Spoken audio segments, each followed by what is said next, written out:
A finales de 1800 apareció una nueva forma artística. Nos recordaba a los sueños.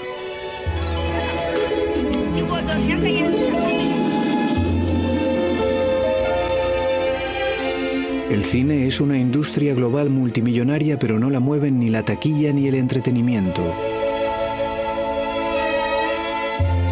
sino la pasión, la innovación. Así que viajaremos para encontrar esas innovaciones.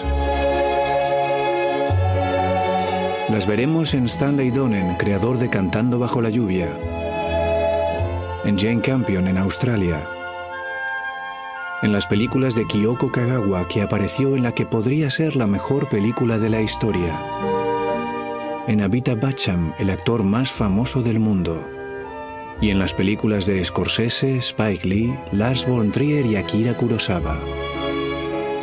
Bienvenidos a la historia del cine, una odisea.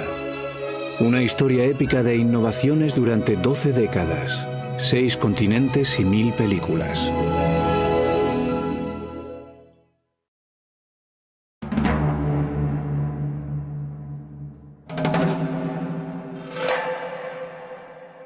En este episodio conoceremos al genial Eisenstein y descubriremos las grandes obras japonesas de los años 30.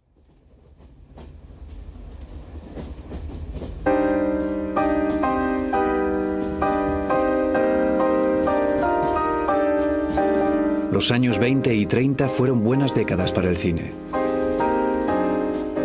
El cine de entretenimiento brillaba con luz propia,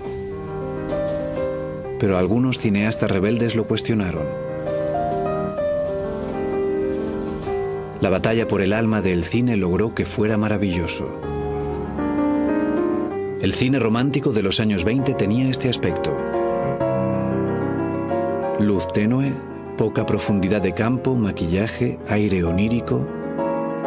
Entre los primeros rebeldes encontramos los grandes directores realistas, quienes en una escena como esta desnudaban el cine comercial eliminando la fantasía, el brillo y el maquillaje. Era el principio de la revolución contra el cine romántico. En todos los rincones del mundo, 7 grupos más de rebeldes vieron en el cine del siglo XX la opción de cruzar la superficie y experimentar lo que significa estar vivo. El cine era su laboratorio. La grandeza del cine de los años 20 e inicios de los 30 fue consecuencia de sus obsesiones, ideas y sociedades. Tras los realistas, el siguiente desafío al cine comercial llegaría de manos de este hombre, Ernst Lubitsch. Al principio actuaba en las películas. Era un torpe seductor sobreactuado casi adolescente. En sus papeles se burlaba de la visión opresiva y victoriana del sexo y el amor que transmitían las películas, y se forjó un estilo propio.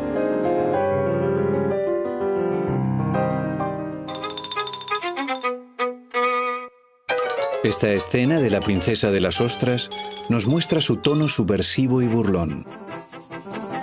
Un capitalista fuma un puro exageradamente grande.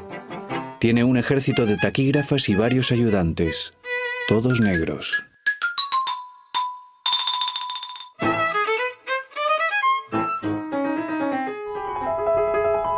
Pocos directores eran tan osados visualmente como Lubitsch. En El gato montés, una chica se enamora de un teniente. Él le da su corazón y ella se lo come.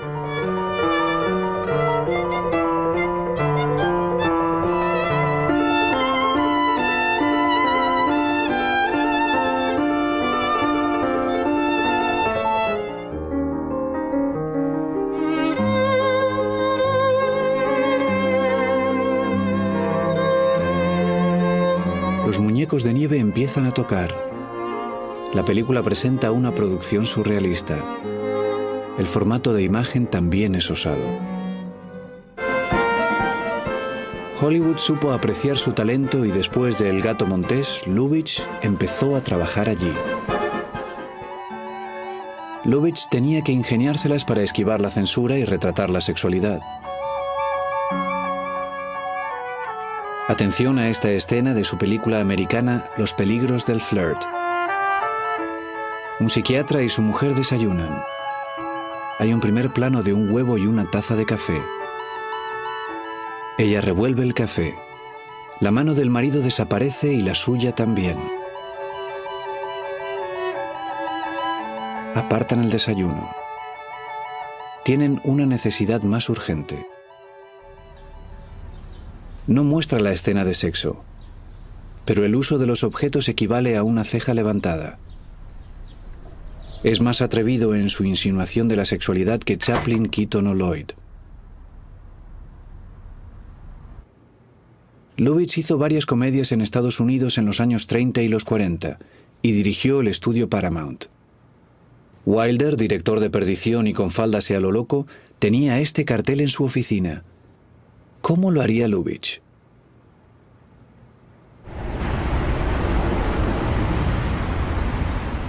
Lubitsch innovó la comedia, y el tercer asalto a las convenciones del cine de los años 20 llegó de París.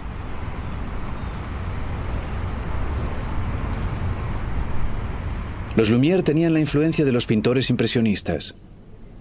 Directores como Germain Dulac, Abel Gance, Marcel L'Herbier, ahora también usan el cine de manera impresionista. Así, nuestros ojos se mueven sin parar, escaneando la imagen. Mostraban cómo la gente ve las cosas, cómo las imágenes se repiten de manera inestable. La Rueda es una gran obra del impresionismo. Empieza con imágenes de su director, productor y guionista, Abel Gance, y luego cuenta la historia de un triángulo amoroso. Uno de los integrantes del triángulo cae por un acantilado. Su amada corre para salvarlo y tememos por su vida. El miedo hace que las imágenes de la amada aparezcan en su mente.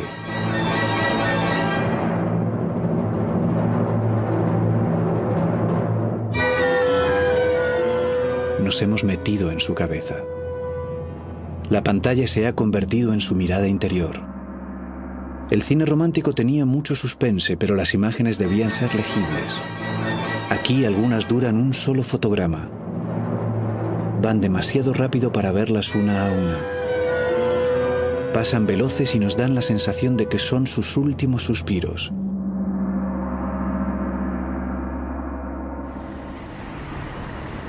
El poeta y cineasta Jean Cocteau dijo: «Hay un antes y un después de La Rueda en el cine, como hay un antes y un después de Picasso en la pintura». Los directores soviéticos Pudovkin, Eisenstein y Dubenko la estudiaron en Moscú. Pero Gance no había llegado a la cumbre de su carrera. En los siguientes 4 años escribió, dirigió y montó una película de 4 horas sobre los primeros años de vida de Napoleón, el revolucionario francés líder nacional y militarista. El protagonista aparece como un héroe trágico y da vida a una visión estática del cine romántico comercial. Para captar el dinamismo, sus primeras batallas, caballos, cargas y tormentas en el mar, Gance se replanteó la relación de la cámara con el movimiento. Montó una esponja cubierta de pelo alrededor de la lente para que los actores la golpearan sin hacerse daño.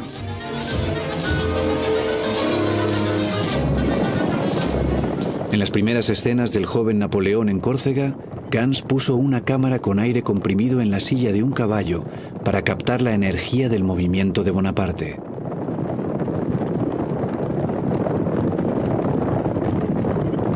¿Cómo iba a superar ese dinamismo en el clímax de la película, cuando Napoleón entra en Italia en una apropiación de tierras que la película no condena?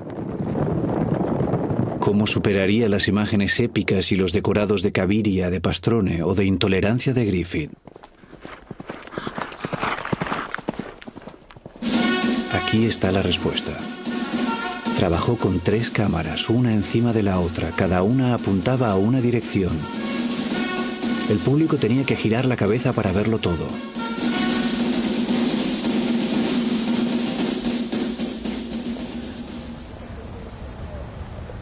Napoleón se estrenó aquí, en la Ópera de París. El periódico Los Angeles Times dijo que en lo sucesivo sería la vara de medir para las demás películas. Pero a pesar de la ovación tuvo pocas proyecciones. En 1979, tras una titánica restauración de negativos del historiador británico Kevin Brandlow, Napoleón se proyectó con éxito en el Festival de Telluride de Colorado. Gans, con 89 años, asistió al evento pero vio la película desde la habitación del hotel, situada frente al cine al aire libre. Fue la última vez que vio su obra maestra del cine impresionista.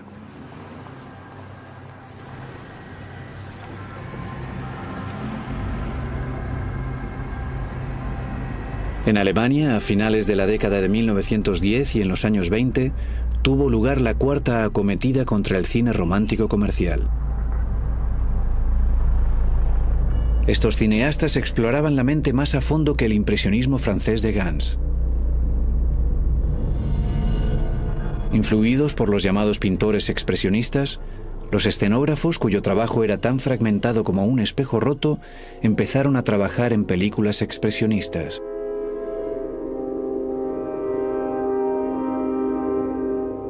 Se hicieron menos de 30, pero llegaron a todo el mundo. Alemania acababa de perder una guerra terrible, y el cierre de fronteras a las películas extranjeras en 1916 estimuló la industria nacional.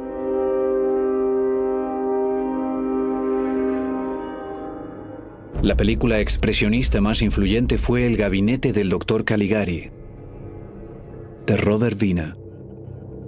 Es anterior a la primera película de Chaplin y a la ascensión de Hirohito en Japón. Rebosaba miedo, asesinatos, decorados gráficos.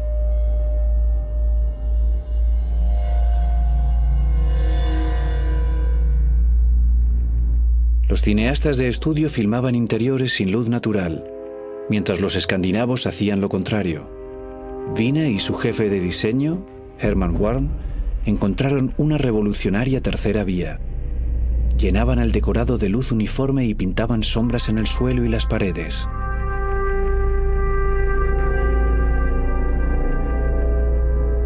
Cesare, el sonámbulo de un circo ambulante, asesina por la noche a los enemigos de su amo, el Dr. Caligari.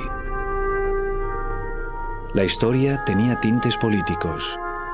Caligari representaba al dominante Estado alemán y Cesare a la gente común, manipulada por él. Pero Wiene y su productor, Erich Pommer, eliminaron el ataque político de la película añadiendo este final, en el que todo había sido el sueño de un loco, Feger, y en el que Caligari no era malvado, ni el Estado alemán controlaba al pueblo.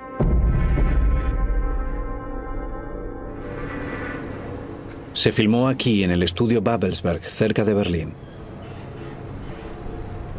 La extraña imaginería de la película llevó el tema del punto de vista mucho más lejos que los impresionistas.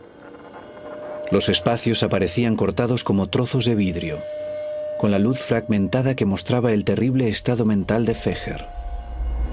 El eco de Caligari se sigue oyendo con el paso de los años.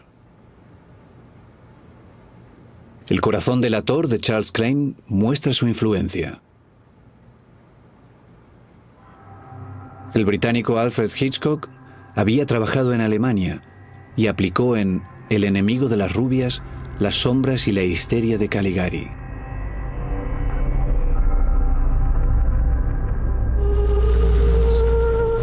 Pero la película más impactante inspirada en Caligari apareció en Japón a principios de los años 20.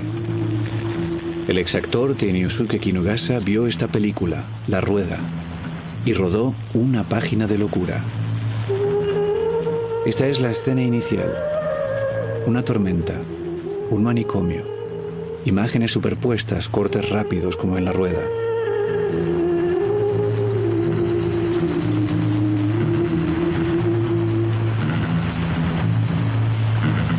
Una mujer baila en un entorno art déco.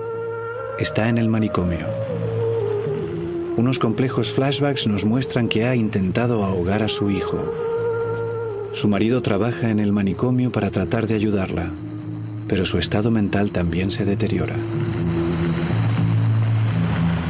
Una página de locura va más allá que Caligari, porque además del personaje central, la película, su montaje y su imaginería son psicóticos.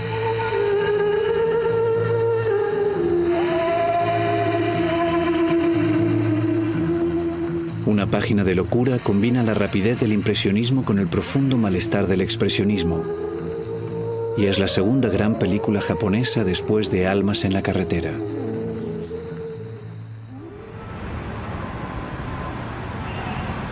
De vuelta en Alemania, Fritz Lang, vienés e hijo de un arquitecto, trabajaba sobre la estructura profunda de la sociedad en lugar de centrarse en sus demandas superficiales.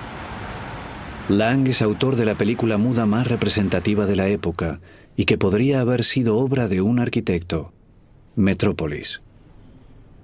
Situada en el 2000, nos habla de los conflictos entre los obreros y un empresario industrial en una gran ciudad. Es una Nueva York imaginaria. Carreteras y vías de tren en el cielo con unas tomas geniales de las maquetas. Una mujer joven, María, inspira a los obreros. Es una figura casi mesiánica. El empresario construye un robot a su imagen para manipular a las masas. El robot es un maniquí simétrico con luces intermitentes. Los ojos son impactantes, acentuados por el maquillaje.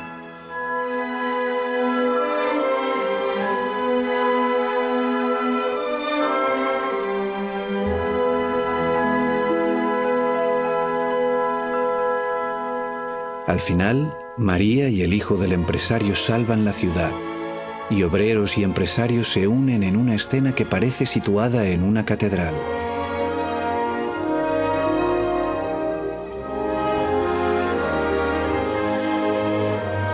Los paisajes urbanos, los robots, la explotación y el paraíso urbano de Lang fueron muy influyentes.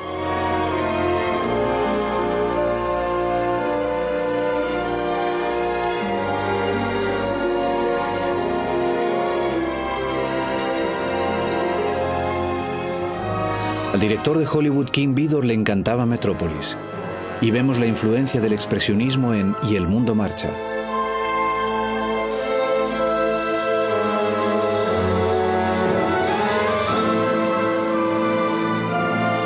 A Hitler también le gustó Metrópolis. Y los ocupantes del campo de concentración de Mauthausen comparaban la enorme rampa que construyeron con esta.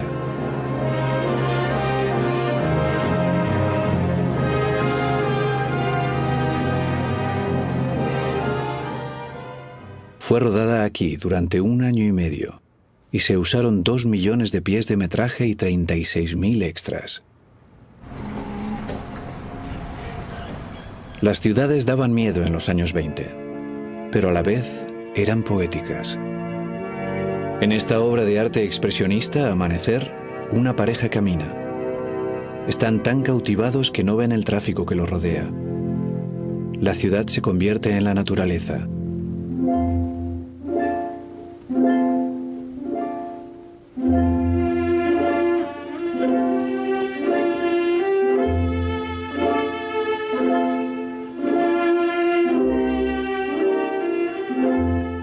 Y luego vuelve a ser la ciudad.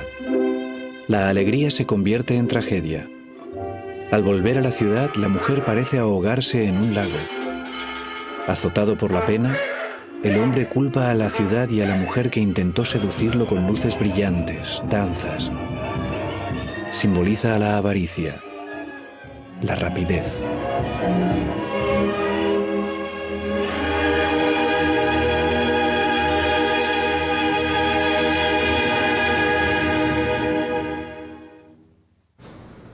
F.W. Murnau dirigió Amanecer y fue uno de los mejores directores de la historia. Es el hombre alto que baila a la derecha. Parece tímido, un poco raro como en la vida real.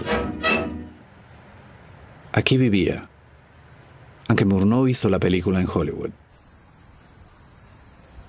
Tuvo libertad total para trabajar en ella, algo poco común. Construyeron el enorme decorado de la ciudad y le sacaron todo el partido a los efectos de luz disponibles. Al final, la mujer urbana, símbolo de modernidad y avaricia, se marcha, y la vida del hombre y su mujer se convierte en una pintura del romanticismo alemán.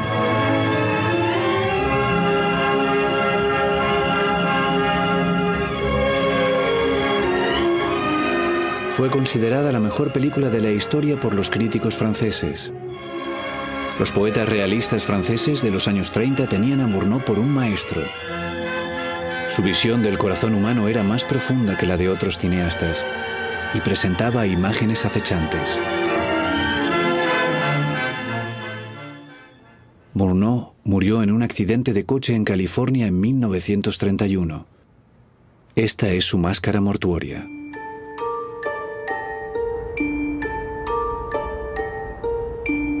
En Francia y Alemania, en los años 20, las películas estaban de moda entre los intelectuales.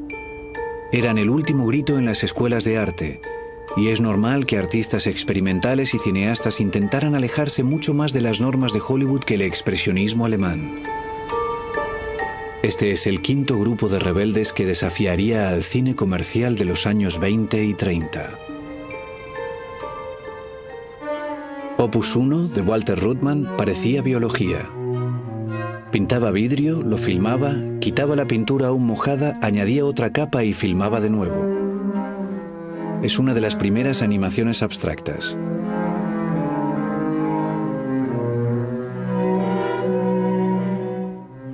El dadaísmo era un movimiento centrado en la burla, la anarquía y la comedia. En 1924, el dadaísta francés Picabia encargó Entreacto para proyectarla en el entreacto de un ballet. René Clair, que había sido periodista, puso la cámara en lugares atípicos para un ballet tradicional, justo debajo del bailarín o en un cañón danzante. Picabia dijo: no respeta nada, solo el deseo de reírse a carcajadas.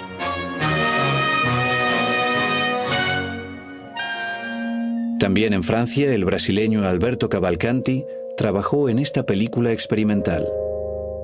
Iba sobre observar una ciudad, su vida cotidiana, el poder de las imágenes para descubrir y evocar. Casi 20 años más tarde, el surrealista Salvador Dalí usaría las imágenes de los ojos múltiples en la secuencia de Un sueño diseñada para la película Recuerda, de Hitchcock. It seemed to be a gambling house. But there weren't any walls, just a lot of curtains with eyes painted on them.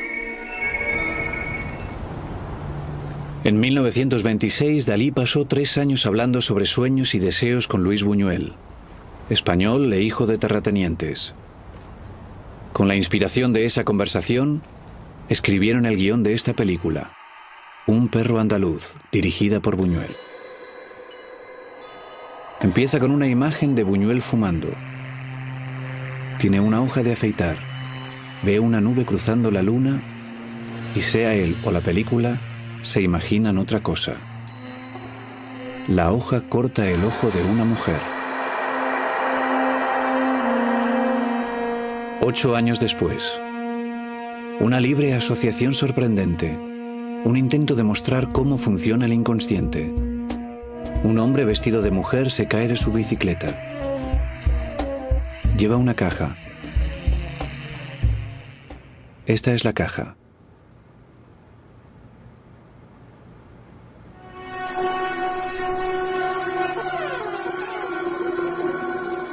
El hombre se le aparece a la mujer a quien cortó el ojo. Le salen hormigas de las manos. Tras un fundido vemos la axila de la mujer y un erizo de mar. Estas últimas tomas son libres asociaciones. Agujeros, pelo, puede que excitación y temor al sexo. Era un montaje muy novedoso. Un perro andaluz influyó en muchas películas posteriores, como Terciopelo azul de David Lynch, sobre todo en el extraño descubrimiento erótico de la oreja cubierta de hormigas.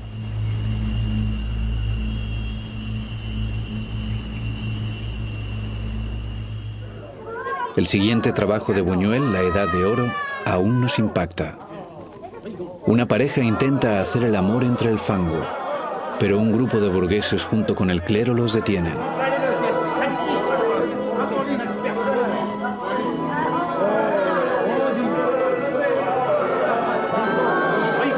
Luego parece que el hombre se imagina a la mujer en un aseo.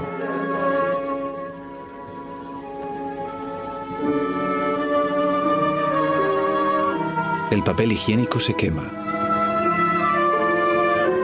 Hay un fundido y vemos lava.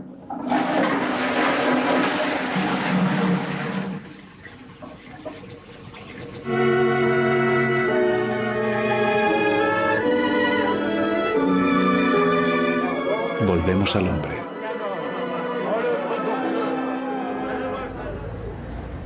La película se estrenó aquí el 3 de diciembre de 1930. La Liga de los Patriotas arrojó tinta contra la pantalla y atacó al público. Un periódico español dijo que era el nuevo veneno que el judaísmo y la masonería usaban para corromper a la gente. Quedó fuera de distribución durante 50 años. Si Buñuel y la Edad de Oro rechazaban los contenidos del cine romántico, el sexto grupo de disidentes rechazaba totalmente su forma.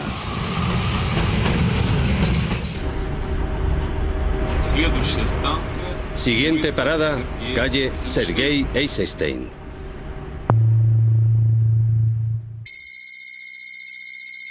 Fueron los más frenéticos.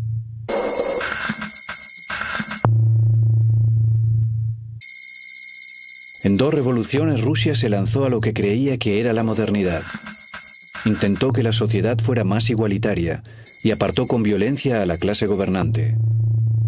La vida se convirtió en una espiral. Uno de los hijos de la revolución, un niño prodigio, Zyga Vertov, con un nombre que significa peonza, preparó este noticiero. La cámara observaba desde el tren el trabajo de los campesinos. El nuevo dirigente de la Unión Soviética, Lenin, dijo: "De entre todas las artes, el cine es la más importante para nosotros". Una reverencia para Sergei Eisenstein, el más genial innovador de este arte. Esta es su primera película. Los actores actúan, hacen muecas a cámara.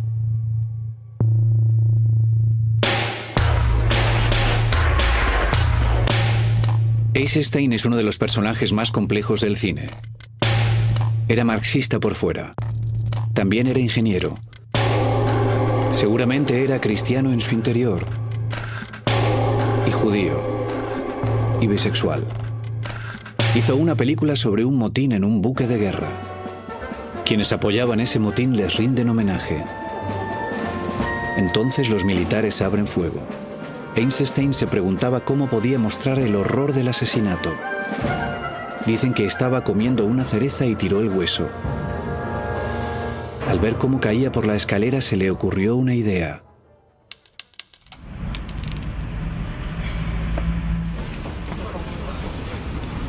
Pensó que los escalones son como el mundo inclinado, como un escenario. Eisenstein decidió filmarlo en ese tipo de escenario. Hizo caer en cascada a los cadáveres por la escalera. Estudió tecnología minera y dijo que en un momento detonaría a los asesinatos. Esto es lo que ideó. Un subtítulo enorme. 3 tomas de la cabeza de una mujer rebotando. Un paraguas.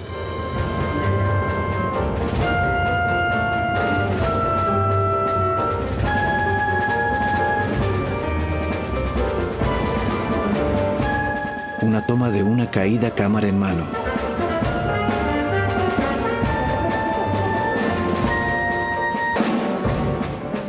Una cámara dolly junto a las escaleras. Tomas de unos 3 segundos de media. En el cine de Estados Unidos de los años 20 las tomas eran de unos 5 segundos de media. En Alemania de 9 segundos. Eisenstein eligió a este chico y le dijo que se cayera. En la vida real era portero de fútbol, así que lo hacía bien. Su madre se da cuenta. El horror se retrasa. Su cara es legendaria, una máscara totalmente primaria. Llega este terrible momento.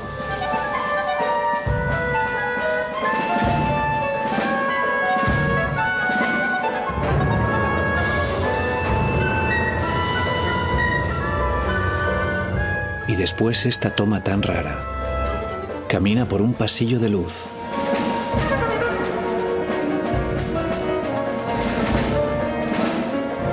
La cámara estaba a la izquierda, pero ahora está aquí, arriba a la derecha. La típica madre de Griffith. Eisenstein lo adoraba. El cochecito se balancea porque su cuerpo moribundo lo empuja. Es como el hueso de cereza que cae en el campo de batalla.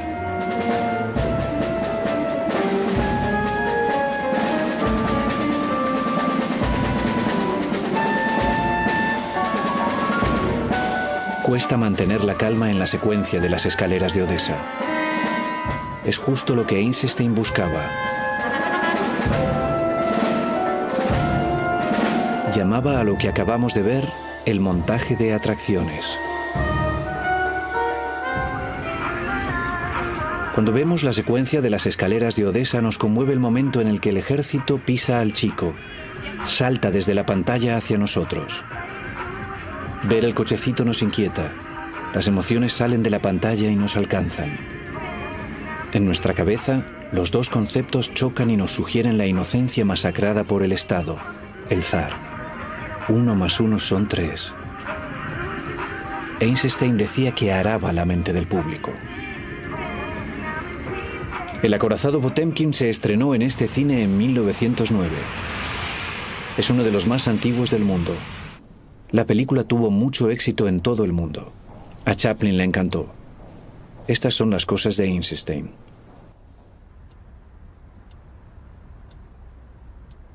Walt Disney admiraba a Eisenstein. 62 años después, Brian De Palma rindió homenaje a la escena de Odessa en su violenta película Los Intocables de Eliot Ness. El mismo cochecito, una madre turbada. No oímos los gritos. Es como una película muda. El montaje está fragmentado.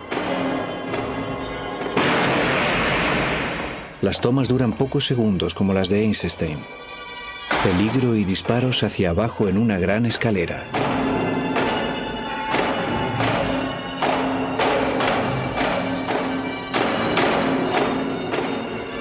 Algunos dicen que Eisenstein justifica la violencia, pero el guardián de su legado, el historiador Naum Kleiman, rodeado por libros sobre Eisenstein, lo niega. En el acorazado Potemkin, Eisenstein no llamaba a la revolución. Esa es una burda interpretación de los años 30. Que Eisenstein nos enseñara a organizar una revolución. Es totalmente al contrario. La fraternidad es la ley para la existencia. Y la película es el resultado de la idea de la felicidad en la tierra, de una vida tranquila y de la violencia. La película se opone a cualquier forma de violencia. Si hay propaganda es para la fraternidad, no para el odio. El humanismo de Eisenstein. Un humanismo que cuesta echar de menos y que Eisenstein encontró en otro director soviético de los años 20. Una noche fue al estreno de un cineasta ucraniano, Alexander Dovzhenko. Al final de la película, Eisenstein dijo: ¿pero qué ha pasado aquí? Y esto es lo que sucede en Arsenal. Está ambientada en un momento complejo de la historia política de Ucrania. Hay una guerra. Las mujeres permanecen inmóviles bajo el sol en pueblos arrasados.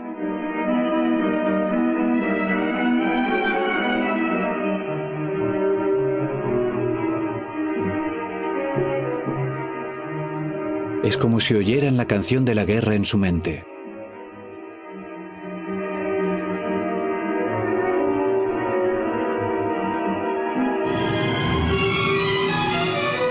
Un alemán se vuelve loco con el gas de la risa y aparece un soldado muerto, medio enterrado pero sonriendo.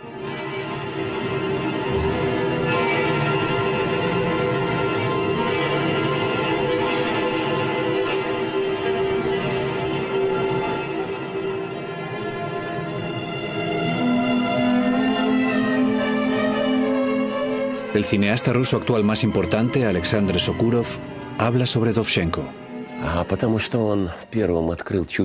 Sabe cómo estimular los sentimientos más profundos del público. Sus películas eran muy evocadoras y sugerentes. Era profundamente sincero. Fijaos en la escena del hombre caminando junto a la carretera. De repente empieza a cantar. Lo más raro es que de repente se desploma.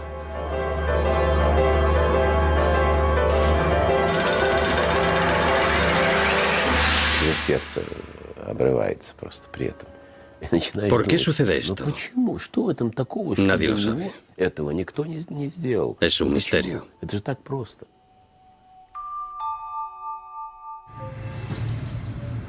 Aquí tenemos el guión original de Arsenal de Dovzhenko.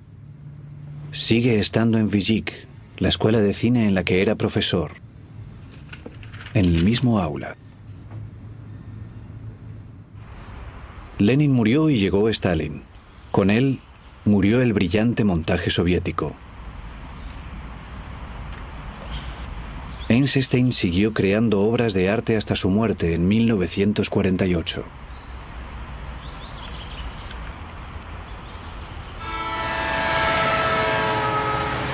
La séptima acometida a las bobadas de Hollywood, al cine romántico de los 20 y principios de los 30, llega de un mundo totalmente distinto. El mundo flotante, Japón.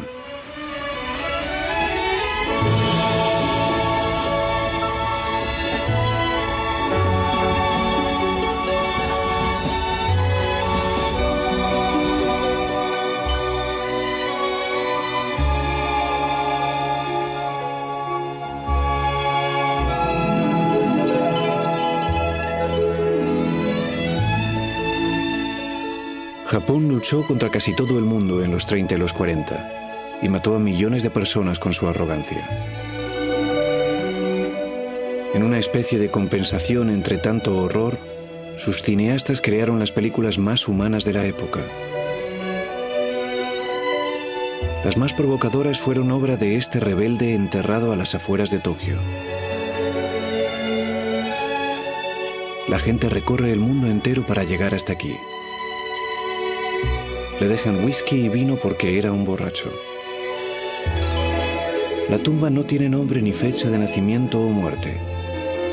Solo está el carácter japonés Mu, la nada, el vacío. El hombre enterrado aquí, Yasuhiro Ozu, era una especie de filósofo. Pero seguramente fue el mejor director de todos los tiempos. No hay imágenes de entrevistas con Ozu. No se casó, no trabajó en fábricas ni fue a la universidad.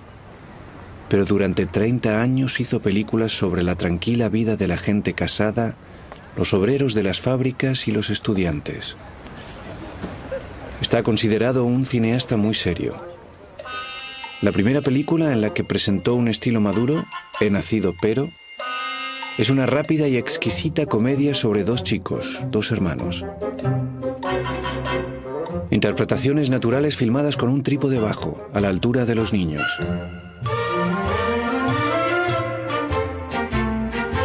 Se mudan a un barrio nuevo y la pandilla local se enfrenta a ellos. Una lucha de fuerzas en el mundo de la niñez.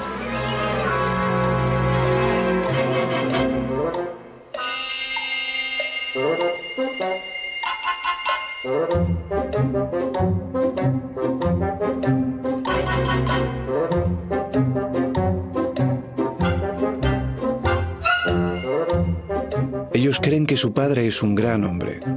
Entonces lo ven en una película amateur, haciendo el tonto para el jefe, como un tipo cualquiera, humillado. Este hecho trastoca sus vidas.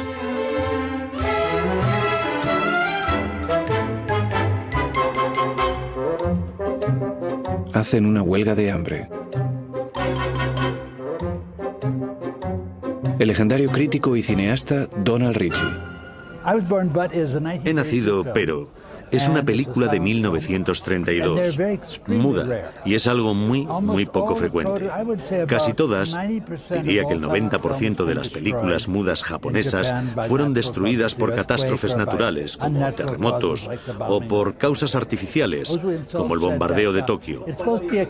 Ozu dijo que pretendía hacer una comedia, pero que le salió con un punto oscuro. Es una película extraordinariamente honesta, que cuenta mucho sobre la sociedad, los niños y los padres. El equilibrio está muy bien logrado. Es una obra maestra. Una de las ironías de la película es que los niños se adaptan. Los niños se adaptan a todo, a tener el estómago vacío y a comerse el desayuno. También a que su padre sea un idiota. Y empiezan a adaptarse a los códigos del mundo adulto, el cual, según su padre, es un mundo falso en el que hay que vivir, algo que probablemente no volverán a cuestionarse. Asistimos al final de su inocencia. Ahora están preparados para la sociedad. ¿No es desgarrador? Sí, porque la sociedad no lo merece. Ozu nos dice que la inocencia que simbolizan los niños es un tesoro, motivo por el cual no dura.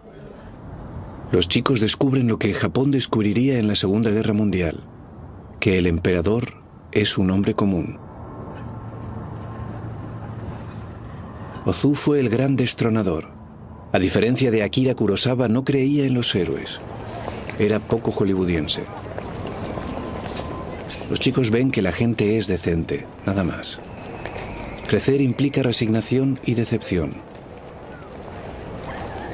Ozu describe bien el sentimiento de crecer, lo que los japoneses llaman mano no avare, la tristeza por el paso del tiempo.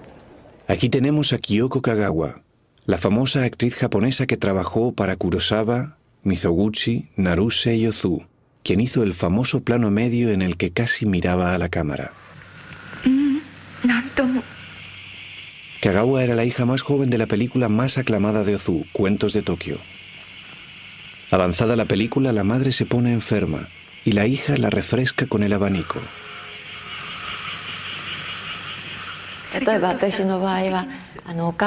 En la escena en que abanico a mi madre, que está enferma, y tengo que bajar la mano para mirarla ahora, digo, voy a buscar a mi hermano.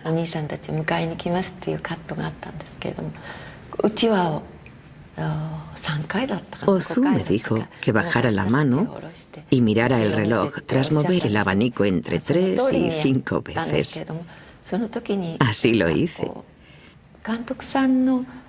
En ese momento tenía su propio ritmo. De todos modos, recuerdo que la cama estaba en una posición baja.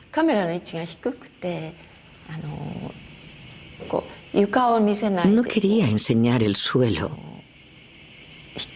y pretendía filmar parte del techo para que tuviera un aspecto tridimensional. La historia de Kagawa nos lleva al punto crucial de Ozu. Sus películas eran distintas a las de los cineastas anteriores y posteriores.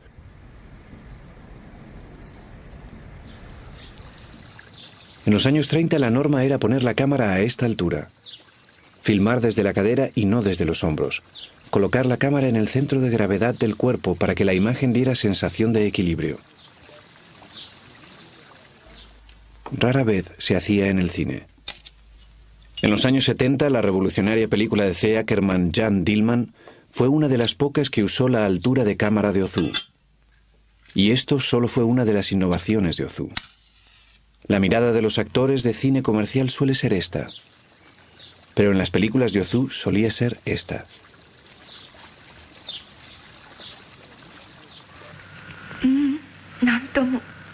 En el cine comercial, al hablar entre ellos, los actores tienen la cámara en un ángulo de 45 grados. La intención era simular que la mirada se mantenía. Ozu alejó la cámara y la llevó entre los actores, a la escena, a 90 grados. No parecía tan claro que se estuvieran mirando, pero la composición de las imágenes combinaba a la perfección.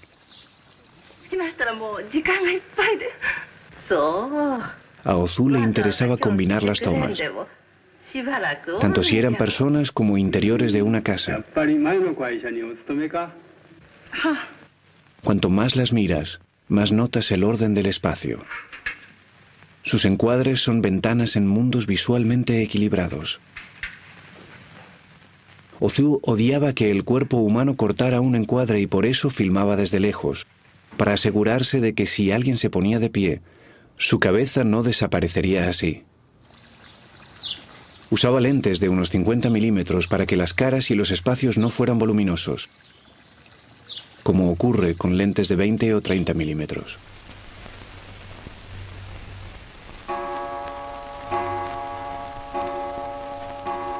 Añadía pausas en las películas. Esta tetera hirviendo no solo da un respiro a la trama, también se lo da al espacio.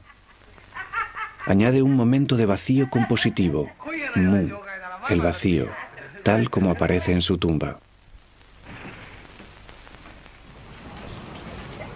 A Ozu, como a los artistas del Renacimiento, le interesaba centrar el cuerpo humano, y como a los budistas, la descentralización del ego humano. Así, sus películas se alejan del romanticismo emocional de Hollywood. Son las más equilibradas de la historia del cine. Cuesta pensar en un director de Estados Unidos rompiendo de esta manera las normas del cine. ¿Cómo lo logró Ozu? Parte de la respuesta sería que en los años 20 y 30 los cineastas, y no los productores, dirigían los estudios japoneses.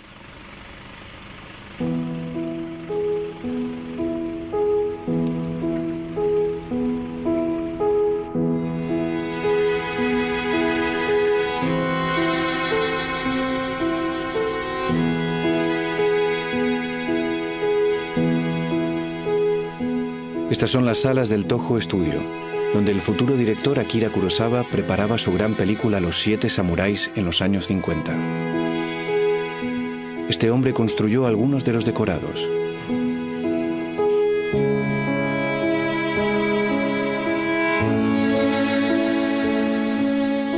Orson Welles se refería a estos estudios como el tren de juguete más grande del mundo.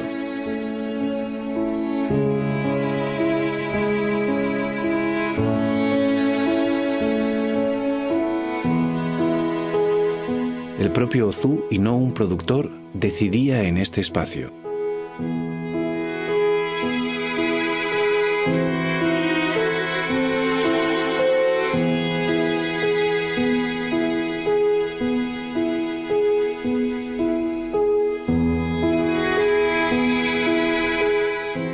Otro de los cineastas japoneses más innovadores era coetáneo de Ozu, y sus mejores trabajos surgen a partir de los años 30, Kenji Mizoguchi.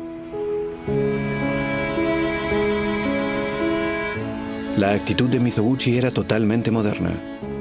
Atacaba la arrogancia de Japón, sobre todo las nobles pretensiones de los samuráis, y se centró en las mujeres japonesas, cuyas vidas eran miserables. Esta película se centró en Ayako, una telefonista que por motivos económicos ejerce la prostitución y se convierte en geisha. Era un tema personal para Mizoguchi. Él creció en una familia muy pobre y su hermana fue vendida a una casa de geishas. Lo más impactante es la osadía de la puesta en escena. Ayako se encuentra en un primerísimo plano, pero hay acción al fondo. Era poco frecuente en la época y lo usó entre 3 y 5 años antes que Orson Welles en Ciudadano Kane. El chico Kane, al fondo pero en foco, vive la idílica experiencia en la nieve que recordará en el lecho de su muerte. Su osadía visual fue muy aclamada, pero el primero en hacerlo fue Mizoguchi. Kyoko Kagawa trabajó con él mucho más tarde, en los 50. No te decía cómo actuar. Se sentaba en la silla y decía: adelante, inténtalo. Decidía la posición de la cámara después de ver el ensayo. Esa es su forma de dirigir. En esta película, Los amantes crucificados, interpreta a Osan, casada con un marido arrogante. En esta escena, él cree que ella tiene un amante y le dice que debería suicidarse. Un momento devastador. En el cine romántico se habría rodado en primer plano y con mucha luz. Pero Mizoguchi se aparta de las emociones y se sitúa detrás de Kagawa. Así no vemos su gesto turbado. No lloramos con ella, sentimos la indignación moral de su situación.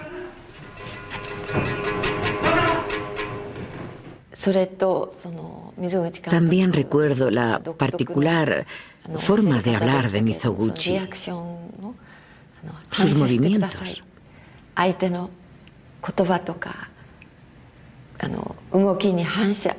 Observa con cuidado y luego refléjalo. Aprendí que debía ser consciente de los movimientos y del texto de los demás. Así conseguiría un resultado creíble, tanto por los movimientos como por el diálogo.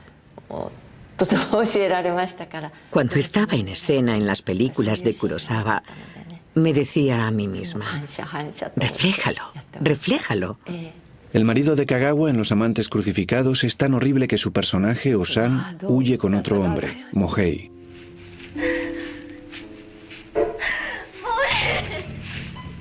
Mizoguchi fue conocido como director de mujeres y Kagawa siente que aprendió mucho con él, sobre todo en esta escena.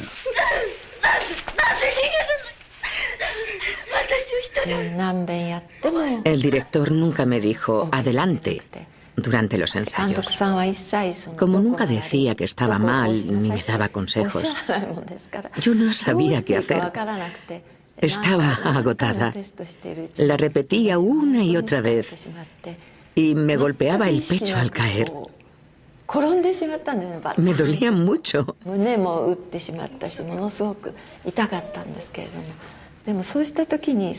En ese momento, no sé cómo describirlo. Tuve una sensación como una hinchazón. Me choqué contra Mohei y se convirtió en una escena de amor.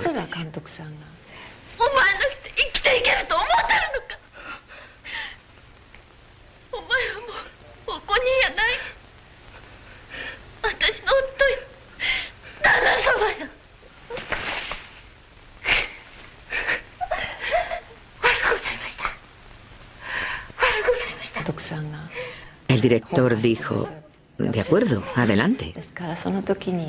En ese momento no me di cuenta, pero no debíamos actuar con la cabeza, sino con el cuerpo.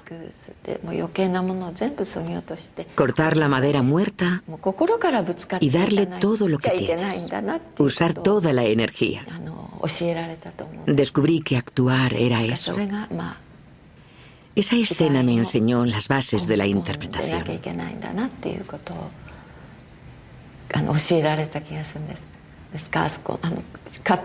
Aún no lo he olvidado. Y cada vez que veo la escena, vuelvo a tener ese sentimiento. En los años 30, Mizoguchi terminó la historia de la telefonista Ayako. Está en un puente, planteándose el suicidio porque se la considera una delincuente.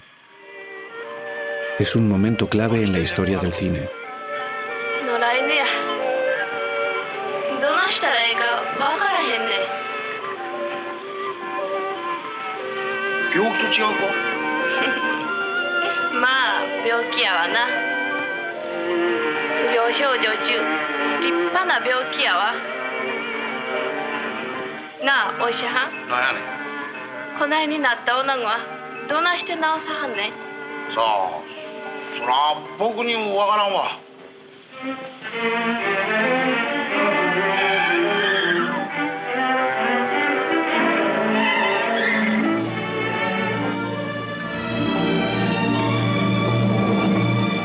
Casi 10 años más tarde, en Alma en suplicio, John Crawford está en un puente parecido, planteándose un destino similar.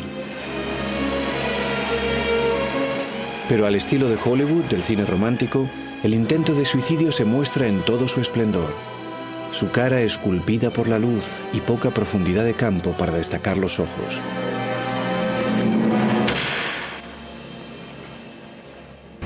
Pasarían 2 décadas hasta que los logros de Mizoguchi y Ozu fueran descubiertos, por así decirlo, por el cine romántico de Occidente. Uno de los errores más grandes de la historia del cine.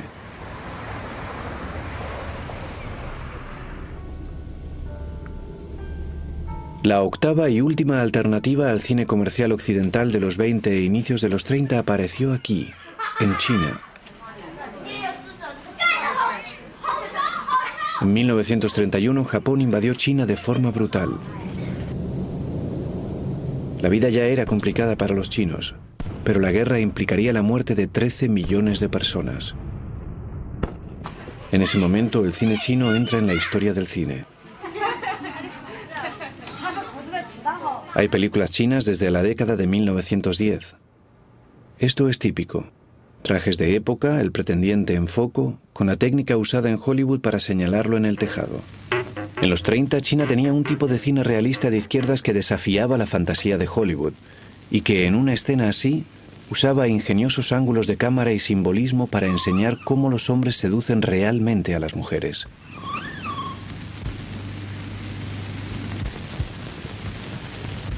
Esta ciudad, Shanghái, el París de Oriente, era una de las ciudades más cosmopolitas del mundo y generó ese desafío.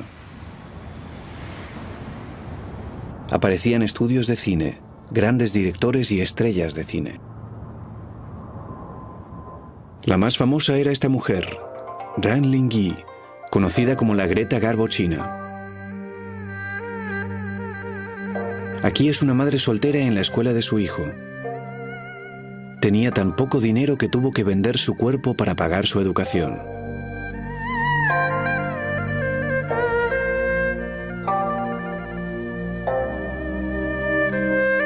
Esta toma nos muestra el cuchicheo y el rechazo.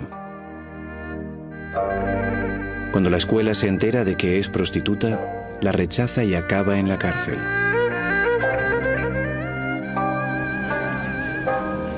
Las mujeres se sentían identificadas con Ran.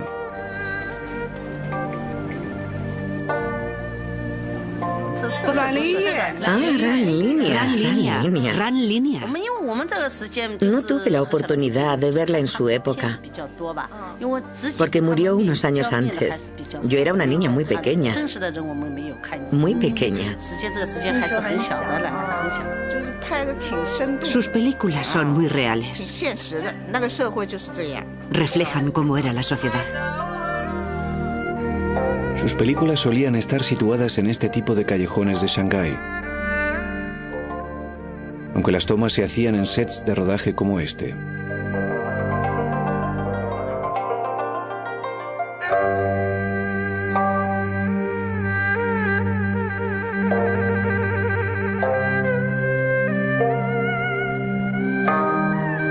La gente dice que la interpretación realista empezó con Marlon Brando en Estados Unidos, pero fijémonos en Ran aquí, su fatiga, sus gestos poco ampulosos, su lenguaje corporal.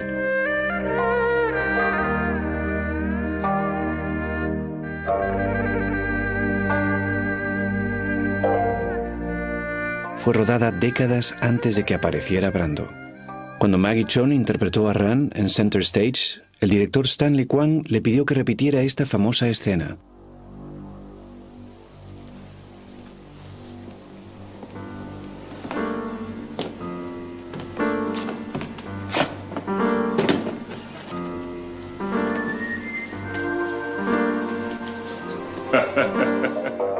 En esta película, New Women, Ran interpretaba a una actriz que se suicidó por el acoso de la prensa.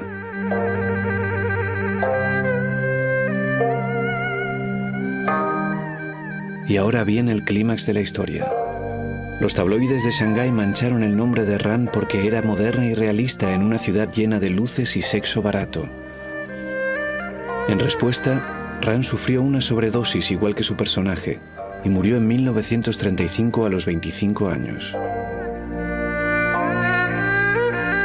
Su cortejo funerario tenía casi 5 kilómetros de largo y 3 mujeres se suicidaron en el camino.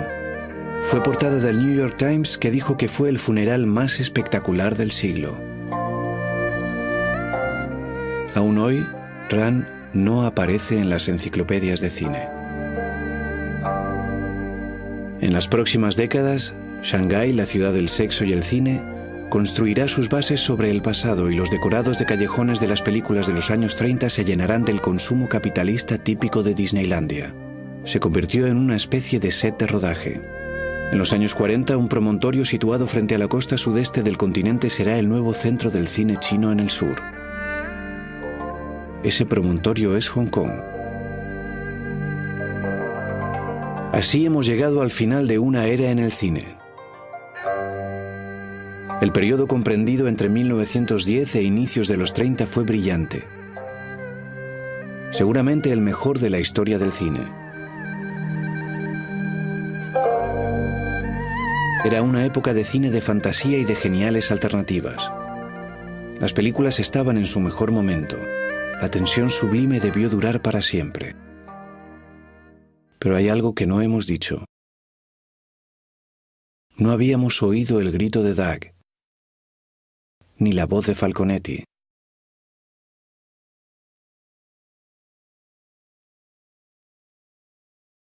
Ni siquiera el grito de las víctimas de Cesare. Su energía y su ternura nos marcaron enormemente, pero no tal y como ocurre en el mundo real, porque seguían en silencio. Lo que llamamos cine mudo.